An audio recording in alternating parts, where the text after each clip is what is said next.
எல்லாருக்கும் வணக்கம். என்னடா ஆடியோன்னு பார்க்குறீங்களா? இந்த டைம் வேறு என்னங்க சொல்ல போகிறேன். இது நம்ம வாழ்க்கையில் ஒரு முக்கியமான டைம். ஆமாங்க, நம்மளோட சொர்க்க காலம், கல்லூரி வாழ்க்கை முடிய போகிற தருணம். சொல்லும்போதே எவ்வளோ கஷ்டமாக இருக்குல்ல. கொஞ்சம் யோசிச்சு பாருங்களேன்.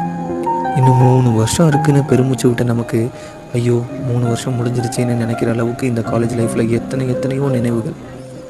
இது வரைக்கும் கிளாஸ்க்கு நண்பன் துணை இல்லாமல் தனியாக நுழைஞ்சிருக்கோமா? உள்ளே நுழைஞ்ச நமக்கு ஃப்ரெண்ட்ஸ் கூட பேசுகிறத தவிர வேறு வேலை எதுவும் இருக்கா? எப்படா லஞ்ச் அவர் வரும்னு வாட்ச பார்ப்போம். ஏன்னா அப்போ தானே சண்டை போட்டு சாப்பிட முடியும். மனசாட்சியை தொட்டு சொல்லுங்கள், என்னைக்காச்சும் அடிச்சுக்காமல் சாப்பிட்ருப்போமா? இந்த மாதிரி எத்தனையோ நினைவுகள் இந்த காலேஜ் லைஃப்பில். நமக்கு மாங்குன்னு சொல்லி கொடுத்த டீச்சர்ஸை என்னைக்காச்சும் மதிச்சிருக்கோமா? இல்லை காட்டுத்தனமாக கத்தி சொல்லி கொடுத்ததான் கவனிச்சிருப்போமா? கிளாஸ் நடக்கும்போது அரட்டை அடிக்கிறது, சாப்பாடு சாப்பிட்றது, திருட்டுத்தனமாக ஃபோன் யூஸ் பண்ணுறது சந்தோஷங்கள்லாம். ஓடிங்கிற பேரில் ஊர் சுற்றுறது, ஃப்ரெண்ட்ஸ் கூட படத்துக்கு போகிறது, கட்டடிச்சிட்டு ஊர் சுற்றுறது, எவ்வளோ ஞாபகங்கள். காலேஜ் டேன்னு ஒன்று வந்துட்டா போதுமே, நம்மளை யாருனாலையும் பிடிக்க முடியாது. நம்ம மட்டும் தனியாக தெரியும்.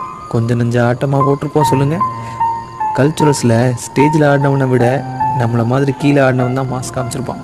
எல்லா சொந்தங்களும் ஏதாச்சும் ஒன்று எதிர்பார்க்கும். எந்தவித எதிர்பார்ப்பும் இல்லாத ஒன்று நட்பு மட்டும்தான். அது உண்மைதாங்க.